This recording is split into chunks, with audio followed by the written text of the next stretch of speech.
Καλώς ήρθατε στο ηλεκτρονικό φροντιστήριο μαθηματικών. Θα μιλήσουμε για το άθροισμα νη όρων αριθμητικής πρόοδου, το οποίο δίνεται από τον τύπο σίγμα με δείκτη νη ίσον νη δεύτερα επί αγγείλη 2α1 συν παρένθεση νη μειον 1 κλείνει παρένθεση επί ωμέγα κλείνει αγγείλη. Το νη είναι η διαδοχική όρη της αριθμητικής πρόοδου που θέλω να προσθέσω. Το α1 είναι ο πρώτος όρος της αριθμητικής πρόοδου και το ω είναι το βήμα της αριθμητικής πρόοδου. Πάμε να δούμε τα παραπάνω σε ένα παράδειγμα. Να βρείτε το άθροισμα των πρώτων 80 όρων της αριθμητικής πρόοδου 2, μείον 1, μείον 4. Σε αυτή την αριθμητική πρόοδο ο πρώτος όρος είναι το 2, ο δεύτερος το μείον 1, ο τρίτος το μείον 4 και ούτω καθεξής. Πρέπει να υπολογίσω το βήμα, δηλαδή τη διαφορά της αριθμητικής πρόοδου, το ω. Το ω ισούται με α2 μείον α1.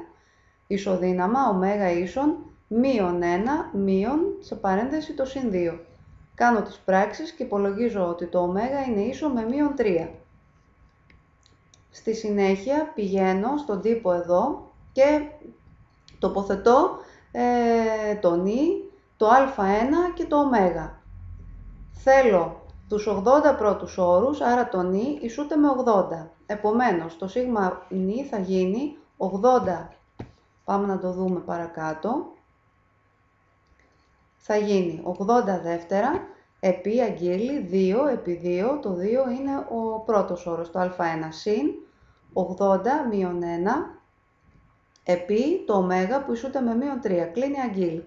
Κάνω τις πράξεις 40 επί αγγείλη 4 συν 79 επί σε παρένθεση μείον 3 κλείνει παρένθεση κλείνει αγγείλη. Ισοδύναμα το σίγμα με δείκτη 80, δηλαδή το άθροισμα των 80 πρώτων όρων της αριθμητικής πρόοδου. Κάνοντας τις πράξεις βρίσκω ότι ισούται με μείον 9.320. Δεν έκανα τίποτα άλλο, πήγα και εφάρμοσα τον τύπο αυτό. Στη θέση του νη του δείκτη το 80, το νη, το άθροισμα των πρώτων 80 πρώτων όρων, άρα το νη είναι 80, το α1 που μας δίνει ότι είναι 2, στη θέση του νη πάλι έβαλα το 80 και στη θέση του ω έβαλα το μείον 3 όπως το υπολόγισα από τη σχέση α2 μείον α1. Και έκανα τις πράξεις και βρήκα ότι το άθροισμα των 80 πρώτων όρων της συγκεκριμένης αριθμητικής πρόοδου ισούται με μείον 9.320. Πάμε να δούμε τώρα το άθροισμα νη διαδοχικών όρων γεωμετρικής πρόοδου. Το άθροισμα των πρώτων όρων, των πρώτων νη όρων μιας γεωμετρικής πρόοδου με λόγο λάμδα διάφορο της μονάδας δίδεται από τον τύπο σίγμα με δείκτη νη ίσον α1 επί σε παρένθεση κλάσμα αριθμητής λάμδα εις την νη μείον 1 παρανομαστής λάμδα μείον 1. Πάμε να κάνουμε ένα παράδειγμα. Να βρείτε το άθροισμα των 10 πρώτων όρων της γεωμετρικής πρόοδου 1, 2, 3, γνωρίζοντας δηλαδή ότι ο πρώτος όρος είναι το α1, ο δεύτερος το 2, ο τρίτος το 3, ο τέταρτος το 4 και ούτω καθεξής. Πάνω από όλα πρέπει να υπολογίσω το λόγο της γεωμετρικής πρόοδου. Ο λόγος της γεωμετρικής πρόοδου δίδεται από το πηλίκο α με δείκτη νη συν 1 προς α νη. Εάν στη θέση του α νη συν 1 βάλω το α2 και στη θέση του α νη βάλω το α1, το λάμδα ισούται με 2 προς 1 ίσον με 2. Ο πρώτος όρος της γεωμετρικής πρόοδου, όπως είπαμε, είναι το 1. Επομένως, ο τύπος σίγμα με δείκτη νη ίσον α1 επί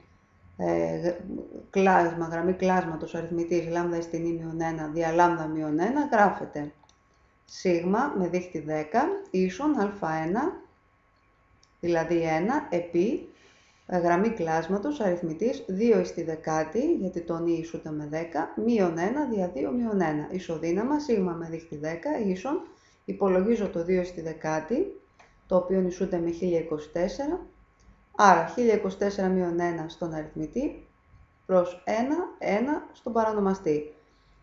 Κάνω τις πράξεις και βρίσκω ότι το άθροισμα των 10 πρώτων όρων της συγκεκριμένης γεωμετρικής πρόοδου ισούται με 1023.